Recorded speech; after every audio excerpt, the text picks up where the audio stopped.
राज्यात 26,34,000 अपात्र लाडक्या बहिणी आहेत. यापैकी उपमुख्यमंत्री अजित पवारांच्या पुणे जिल्ह्यात 2,04,000 महिला लाडकी बहीण योजनेतून अपात्र ठरल्या आहेत. तर उपमुख्यमंत्री एकनाथ शिंदेंच्या ठाणे जिल्ह्यात 1,25,000 अपात्र लाडक्या बहिणी आहेत.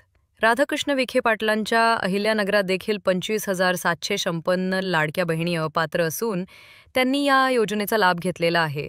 नाशिकमध्ये 1,86,800 महिला अपात्र ठरल्या आहेत. मंत्री संजय शिरसाट यांच्या छत्रपती संभाजीनगरमध्ये 1,04,500 बहिणी अपात्र ठरल्या आहेत. नागपुरात 85,500 अपात्र लाडक्या बहिणींनी योजनेचा लाभ घेतलेला आहे. बीड जिल्ह्यात देखील 71,000 तर सोलापुरात 1,04,000 लाडक्या बहिणी अपात्र ठरलेल्या आहेत.